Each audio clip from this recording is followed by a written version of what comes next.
कृष्ण और बलदाऊ को शीश झुकाते हैं, हम शीश झुकाते हैं। जगन्नाथ रथ यात्रा की हम कथा सुनाते हैं, हम कथा सुनाते हैं। सुभद्रा जी और रुक्मणी जी का ध्यान लगाते हैं, हम ध्यान लगाते हैं।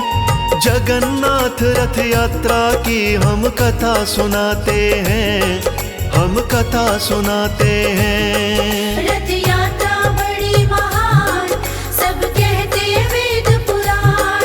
रथ यात्रा बड़ी महान, सब कहते वेद पुराण। प्रिय भक्तजनों, जगन्नाथ का मंदिर पुरी उड़ीसा में स्थित है। वर्तमान मंदिर 800 वर्षों से भी अधिक पुराना है। इस मंदिर में श्री कृष्ण भगवान जगन्नाथ के रूप में विराजमान हैं। साथ में श्री कृष्ण के बड़े भाई बलराम जी और सुभद्रा देवी जी विराजमान हैं। इस मंदिर में तीनों की पूजा होती है। भगवान जगन्नाथ की रथ यात्रा में 3 रथ होते हैं। पहला रथ बलराम जी का, दूसरा रथ सुभद्रा देवी जी का और तीसरा रथ श्री कृष्ण जी का होता है। इन तीनों रथों का निर्माण अक्षय तृतीया से शुरू हो जाता है। तो भक्तजनों, रथों का निर्माण किस प्रकार होता है, आइए इस कथा के माध्यम से सुनते हैं।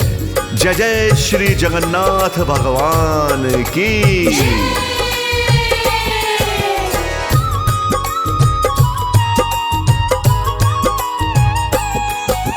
शुरू होता निर्माण रथों का अक्षय तृतीया पर। कुशल कारीगर बुलाए जाते अक्षय तृतीया पर। चयन रथों की लकड़ी का एक समिति करती है। नीम की पकी हुई लकड़ी ही रथों में लगती है। स्वच्छ साफ और स्वस्थ पेड़ की लकड़ी आती है। फिर वो रथों के कारीगरों को सौंप दी जाती हैं। भक्तों, तीनों रथों में कोई धातु नहीं लगती। कोई कांटा और कील भी इनमें नहीं ठुकती। उचित समय पर तीनों रथ तैयार हो जाते हैं, रथ तैयार हो जाते हैं। जगन्नाथ रथ यात्रा की हम कथा सुनाते हैं, हम कथा सुनाते हैं। रथ यात्रा बड़ी महान, सब कहते वेद पुराण। रथ यात्रा बड़ी महान, सब कहते वेद पुराण।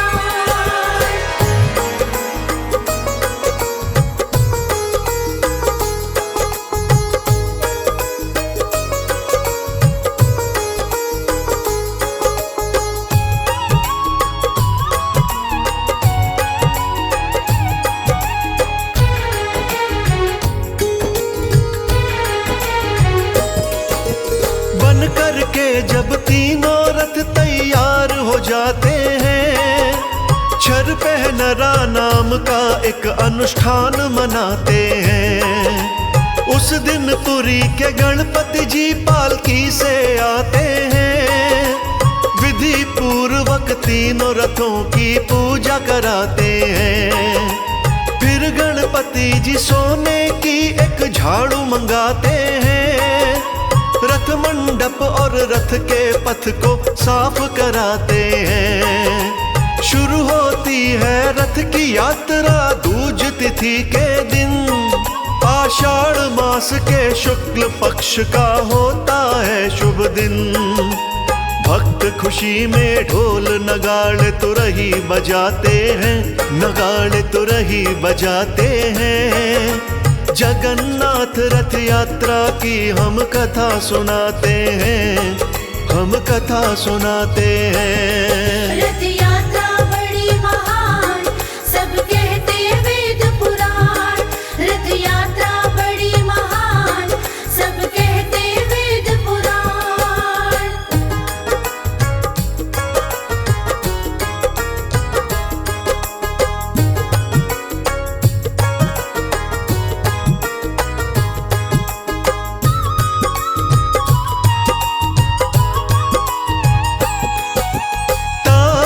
आज बलराम के रथ को कहते बहन भाई, 45 फुट की होती है इस रथ की ऊंचाई।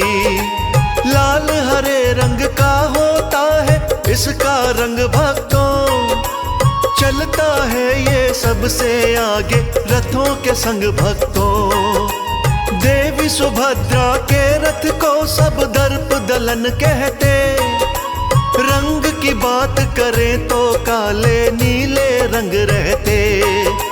44.5 फीट की होती इसकी ऊंचाई, 2 नंबर पर चलता है ये सुनो बहन भाई। पद्म रथ के नाम से भी रथ को बुलाते हैं, इस रथ को बुलाते हैं। जगन्नाथ रथ यात्रा की हम कथा सुनाते हैं, हम कथा सुनाते हैं। रथ यात्रा बड़ी महान सब कहते वेद पुराण, रथ यात्रा बड़ी महान सब कहते वेद पुराण।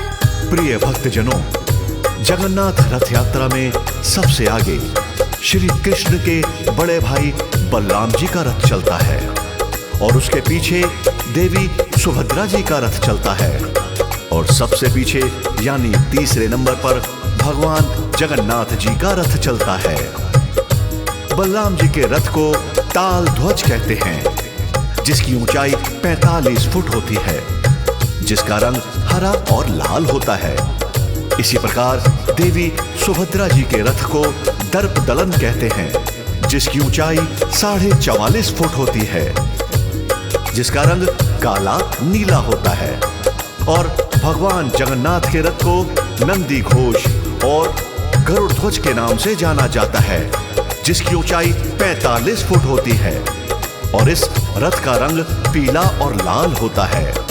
अब आगे की कथा पर प्रकाश डालते हैं, कृपया मन लगाकर श्रवण कीजिए।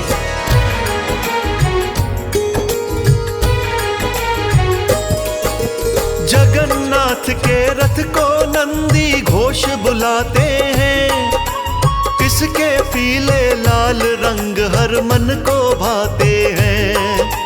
45.5 फुट की ऊंचाई होती है, मोहित करने वाली सुंदरताई होती है।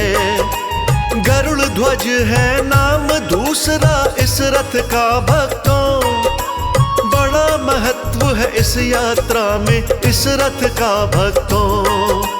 तीनों विग्रह को मंदिर से लाया जाता है, विधि पूर्वक फिर रथ में बिठलाया जाता है।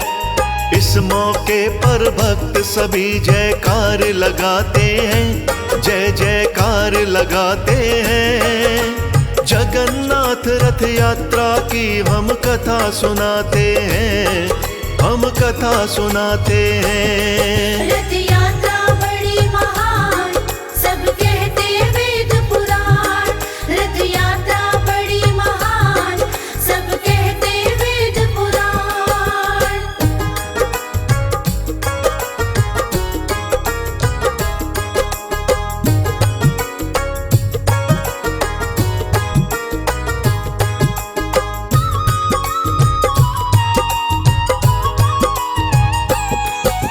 शंख ध्वनि होते ही यात्रा शुरू हो जाती है, रथ को खींचने वाली टोली झट आ जाती है।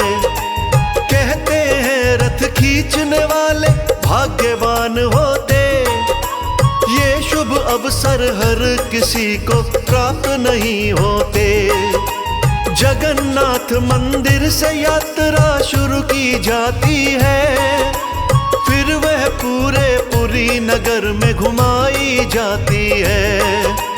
पहुंच जाती जब रथ की यात्रा गुड़िचा मंदिर में, 7 दिवस विश्राम होता है गुड़िचा मंदिर में। जगन्नाथ भगवान यहाँ दिन 7 बिताते हैं, यहाँ दिन 7 बिताते हैं।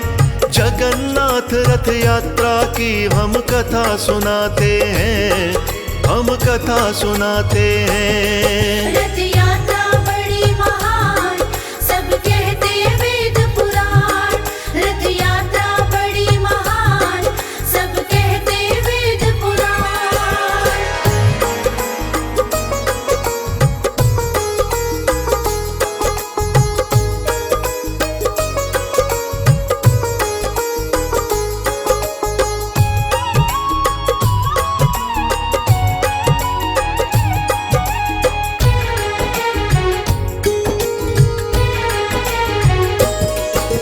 सात दिनों तक होता है विश्राम गुड़िचा में। आड़प दर्शन होता है हर रोज गुड़िचा में। गुड़िचा बाड़ी भी कहते हैं गुड़िचा मंदिर को। कहते मौसी का घर भी गुड़िचा मंदिर को। विश्वकर्मा ने तीनों मूर्ति यहीं बनाई थी। इस कारण से बाड़ी की यह पदवी पाई थी। आषाढ़ महीने का जब 10वां शुभ दिन आता है, रथ यात्रा को मंदिर पे ले जाया जाता है। रथों की वापसी को सब बहुड़ा यात्रा बताते हैं, बहुड़ा यात्रा बताते हैं। जगन्नाथ रथ यात्रा की हम कथा सुनाते हैं, हम कथा सुनाते हैं। रथ यात्रा बड़ी महान, सब कहते वेद पुराण। रथ यात्रा बड़ी महान, सब कहते वेद पुराण। जी हाँ भक्तों, जब रथ यात्रा गुड़िचा मंदिर पहुंचती है तो यहाँ पर जगन्नाथ भगवान, देवी सुभद्रा और बलराम जी 7 दिनों तक विश्राम करते हैं। गुड़िचा मंदिर को भगवान जगन्नाथ की मौसी का घर भी कहते हैं। गुड़िचा मंदिर के दर्शन आड़प दर्शन कहते हैं। 10वीं को फिर यहाँ से रथों की वापसी होती है, जिसे बहुड़ा यात्रा के नाम से जाना जाता है। अब आगे की कथा सुनते हैं, कृपया ध्यान लगाकर सुनिए।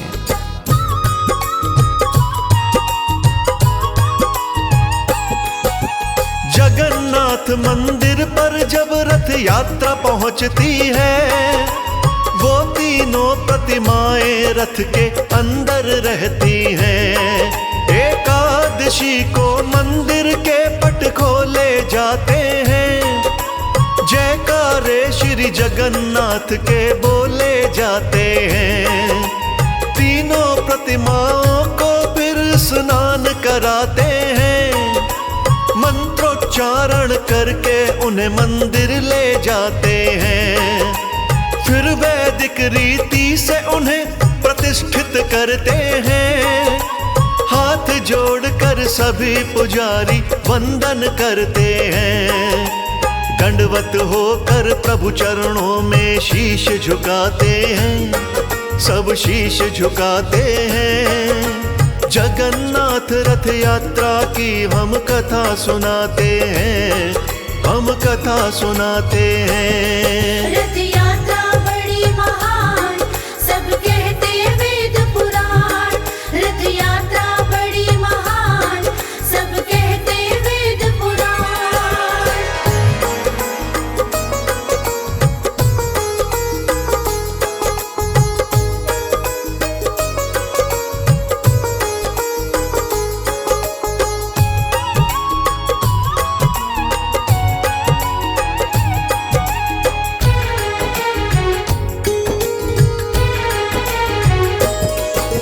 रथ यात्रा वास्तव में भक्तों पर्व अनोखा है।